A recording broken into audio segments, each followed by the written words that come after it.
Yo! So today we're going to be talking about the ring muscle up. Now there's three main components to ring muscle up. We have the pull up, the transition and the dip. If you're a beginner, step number one is going to be getting comfortable in the rings. If it's your first time, you're probably going to be shaking all over the place, and that's normal, that's like natural. So take your time, you have to get comfortable. How are we going to do that? We're going to work on doing ring dips and ring pull-ups. For the pull-ups, if you can, try to keep the rings neutral, just because it's going to translate to the muscle-ups later on a lot better.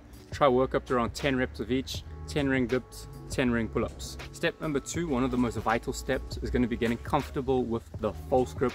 If you're a beginner and it feels incredibly painful, it means you're probably doing it right, because the false grip is not fun in the beginning, but once you get used to it, it's not that bad.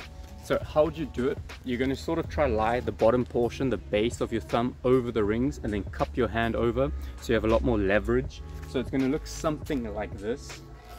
Boom. When you're starting with the false grip, I wouldn't recommend just trying to do a pull-up or anything right away, because like I said, it can be very painful. So the first step is going to be hanging in the false grip with our feet on the floor. So we're going to control the amount of our body weight we actually put on our hands in the false grip. From there, it's quite simple. We're just going to slowly take the weight off of our legs until eventually we feel comfortable hanging in the false grip position. Next, we're going to start looking at the technique behind the muscle up. Now, something that the ring muscle up and the bar muscle up have in common is we have to generate a bit of room so that our chest can fall through so we can enter the dip position. If you pull straight up with your upper body, it's going to be very hard to get around into that dip position. Same thing with the bar muscle up with the bar's in the way. When you're pulling up with the rings, there's no bar, but you're still going to find it incredibly hard to go from here to boom, that.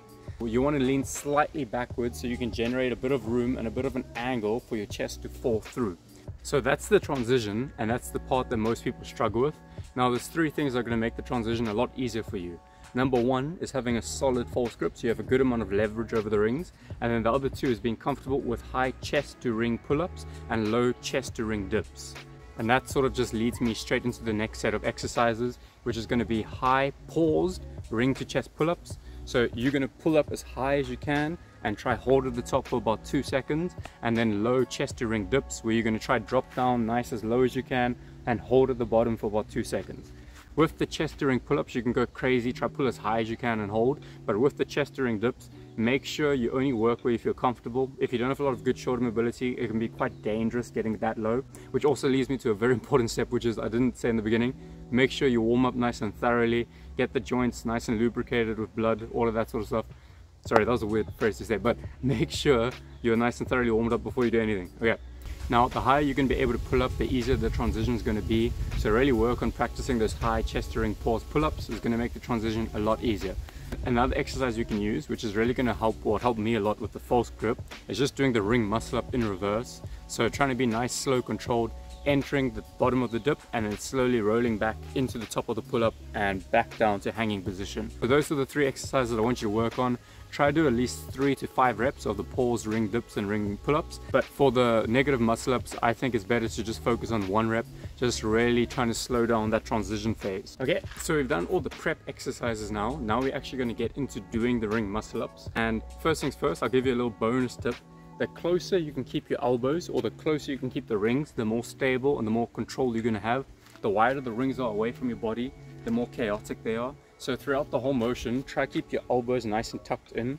I like to start when I'm hanging with my arms sort of facing forward or my hands facing forward. As I pull, I turn them into neutral.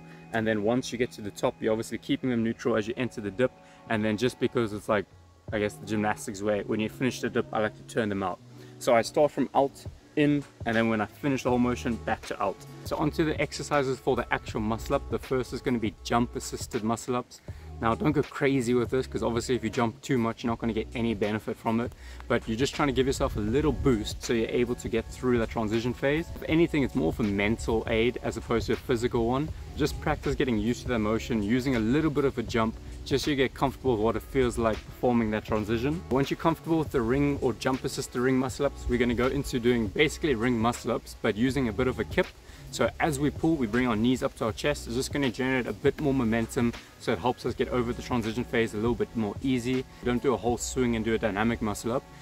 That's why I sort of like going from an L sit, if that makes sense, because you're just going to limit the amount of kip you can do. and obviously the less kip the better, because from there the next step is actually just going for the muscle up. I think a big reason why people fail is because they rush the previous steps and try to go into it way too soon. So if you're uncomfortable with the strength factor, if you're uncomfortable with the false grip, and if you're uncomfortable with actually what you're trying to do in the transition, where you're generating a bit of room, keeping the elbows tucked, and then allowing yourself to fall through into a dip, that's when you're going to fall short.